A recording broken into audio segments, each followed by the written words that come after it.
안녕하세요. 오늘 우리가 함께 파고들 자료는요. 한국인이라면 누구나 한 번쯤은 들어봤던 역사서죠. 바로 삼경유사의 아주 짧은 한 대목입니다. 네, 안녕하세요. 청취자께서 보내주신 자료인데요. 오가야에 대한 부분이에요. 근데 이걸 제가 딱 처음 봤을 때부터 머릿속에 물음표가 생기더라고요. 어떤 부분이셨나요? 제목은 분명 다섯 가야 이야기인데 시작부터 웬 황금알 6개가 나오잖아요.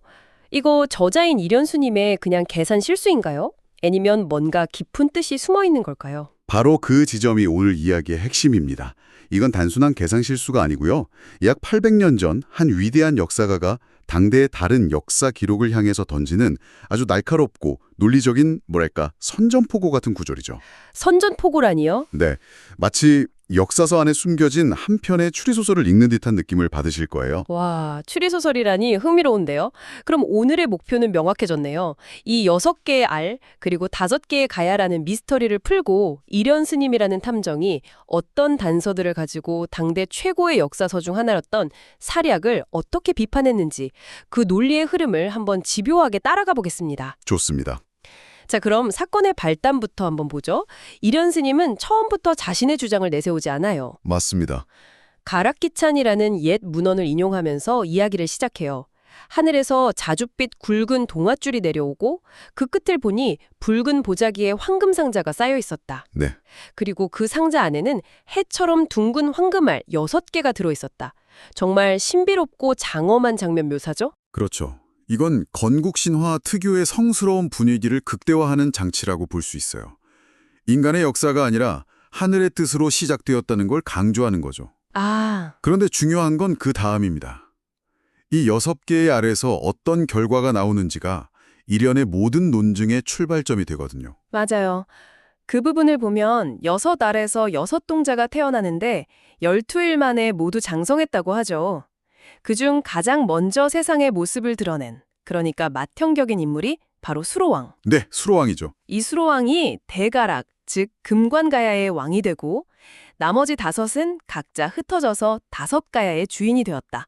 이렇게 신화가 끝나요. 바로 그 지점입니다. 이 신화의 구조를 잘 보세요. 구조요. 네, 한 명의 리더와 5명의 동료. 이렇게 구성되어 있잖아요. 아, 그러네요. 1 더하기 5. 이련은 이 신화가 단순한 옛날 이야기가 아니라고 본 겁니다. 가야 연맹체의 근본적인 정치 구조, 즉 1+5 체제를 상징적으로 보여주는 핵심 데이터라고 본 거죠. 아하. 중심이 되는 맹주 국가, 금관가야 하나, 그리고 그와 동맹관계에 있는 5개의 가야. 신화 속에 이미 가야의 정체성이 담겨 있다고 해석한 거예요. 아, 그러니까 처음부터 그냥 6가야라고 부르면 됐을 텐데 그렇죠. 굳이 5가야라는 이름이 통용되었다면 거기엔 뭔가 이유가 있을 거라는 거군요. 리더는 전체를 대표하는 존재니까 그를 따르는 멤버들의 수를 세어서 5가야라고 불렀을 거라는 추론이 가능해지네요. 정확합니다. 그게 바로 일련의 첫 번째 논리적 칼날이에요. 첫 번째 칼날. 네. 건국 시조가 총 6명인데 그 연맹체를 오가야라고 부른다면 상식적으로 리더인 수로왕의 금관가야는 계산에서 빼고 나머지 5을 세는 것이 합리적이지 않냐는 거죠. 아주 단순하지만 강력한 주장입니다. 그 논리는 알겠는데 한편으로는 이런 생각도 들어요. 그건 결국 신화잖아요. 네, 신화죠. 신화를 너무 문자 그대로 해석해서 역사적 사실의 근거로 삼는 게 좀 위험할 수도 있지 않을까요? 그냥 건국 신화는 상징적인 이야기일 뿐이고 오가야라는 이름은 나중에 다른 정치적인 이유로 굳어진 것일 수도 있잖아요. 굉장히 좋은 질문입니다. 실제로 현대 역사학에서도 신화를 사료로 활용할 때 아주 신중하게 접근하죠.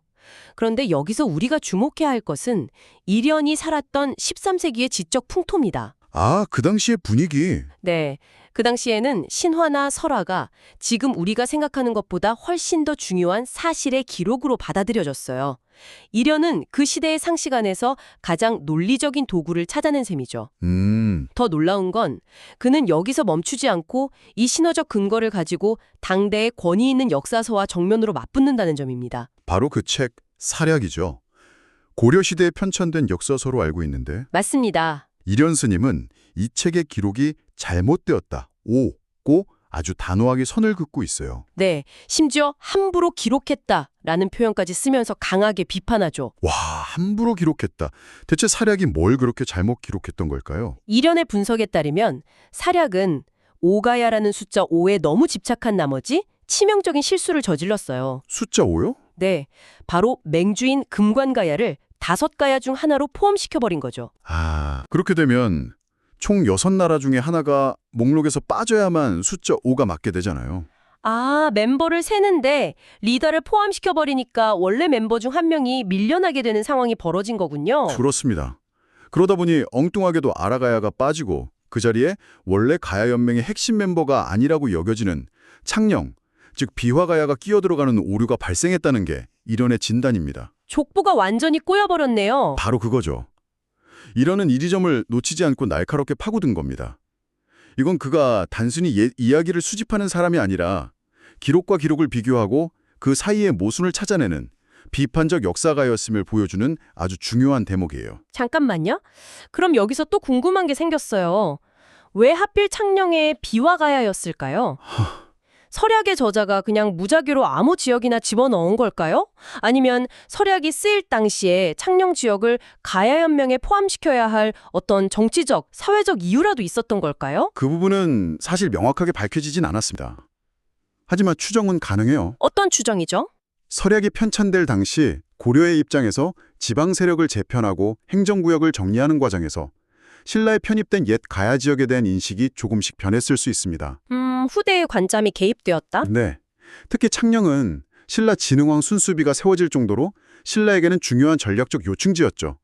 어쩌면 후대의 관점에서 가야의 역사를 재구성하다 보니 금관가야를 중심으로 한 초기 연명체의 모습보다는 신라와 인접했던 지역들의 중요도가 더 부각되었을 수도 있고요. 아하. 하지만 이련은 그런 후대의 관점이 아니라 가야 건국신화라는 원형에 더 집중해서 본래의 모습을 복원해야 한다고 주장한 셈입니다. 와, 이야기가 점점 깊어지네요.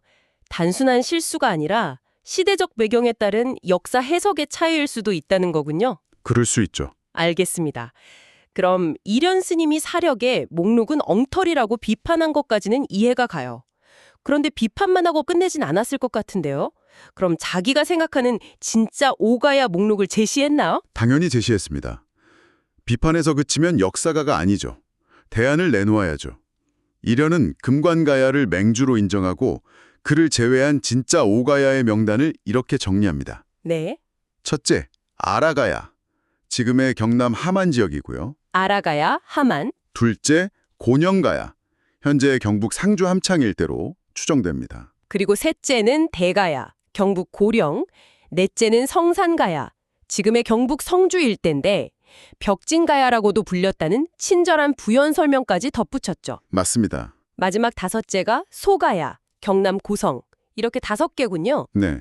이 목록을 제시하는 행위는 단순히 이름 몇 개를 바로잡는 것 이상의 의미가 있어요. 어떤 의미죠? 이련은 이걸 통해 후대 사람들에 의해 왜곡되었다고 믿었던 가야연맹의 실제 지정학적 구속을 복원하려고 한 겁니다. 일종의 역사 데이터 클리닝 작업이라고 할 수 있죠. 역사 데이터 클리닝이라니 정말 와닿는 비유네요. 잘못된 정보를 바로잡아서 미래의 독자들, 즉 오늘날의 우리에게 정확한 사실을 전달하려는 역사가로서의 사명감이 느껴지는 부분이에요. 그런데 아무리 논리적이라고 해도 결국 가락기찬이라는 하나의 문헌에 기댄 추론이잖아요. 그렇죠. 반면 사략은 국가에서 편찬했을 수도 있는 권위 있는 역사서고요. 이런 상황에서 자신의 주장을 어떻게 증명할 수 있었을까요? 이게 정말 어려운 문제였을 것 같아요. 맞습니다. 그래서 이련은 여기서 회심의 일격을 날립니다. 회심의 일격이요? 아주 영리하고 대담한 방법을 쓰죠. 바로 자기가 비판했던 사략의 기록을 다시 가져와서 그 기록 자체의 모순을 통해 자기 주장을 증명해 보이는 겁니다. 와... 이른바 적의 무기로 적을 공격하는 전략이죠. 상대방의 논리를 이용해서 반박한다? 이건 정말 고수의 전략인데요. 구체적으로 어떻게 한 거죠? 그는 940년 고려 태조 왕건이 옛 가야 지역의 행정구역 이름을 개편했다는 사략의 기록을 인용합니다. 네. 그리고 그 내용을 독자들에게 그대로 보여주죠. 사략에는 이렇게 쓰여 있습니다. 첫째 금관은 김해부로, 둘째 곤영은 가리연으로, 그리고 셋째는 비화로 삼았다. 아, 또 비화, 즉 창녕이 등장하는군요. 바로 그 순간입니다. 이련은 사략의 문장을 인용하다가 비화라는 단어 옆에 슬쩍 자신의 코멘트를 끼워 넣습니다. 코멘트를요? 네, 괄호를 치고 비화는 아마도 대가야, 고령의 잘못된 기록인 듯하다. 라고 쓴 거죠. 와, 이건 정말 결정적인 한 방이에요. 이건 정말 대단한데요. 이건 마치 현대학자들이 논문에 각주를 다는 것과 비슷한데 그걸 본문 한가운데에 직접 써놓은 거잖아요. 그렇죠. 여러분, 제가 지금 이 책을 인용하고 있긴 한데 제 생각엔 이 부분 오타인 것 같습니다. 라고 독자들에게 직접 말을 거는 것 같네요. 맞습니다. 수동적으로 자료를 옮겨 적는 게 아니라 자료와 실시간으로 대화하면서 자신의 비판적 개입을 숨기지 않는 겁니다. 이런 서술 방식은 독자에게 엄청난 신뢰감을 줘요. 아, 그렇겠네요. 나는 아무것도 숨기지 않는다. 원문은 이렇고 나는 이 부분이 의심스러우며 그 이유는 이러하다. 라고 자신의 연구 과정을 투명하게 공개하는 거죠. 이런의 학자적 양심과 자신감이 동시에 폭발하는 정말 매력적인 대목입니다. 듣고 보니 정말 그렇네요. 자신의 주장을 위해 사료를 왜곡하거나 불리한 부분을 빼는 게 아니라 문제적 사료를 그대로 보여주면서 정면으로 돌파하는 방식이니까요.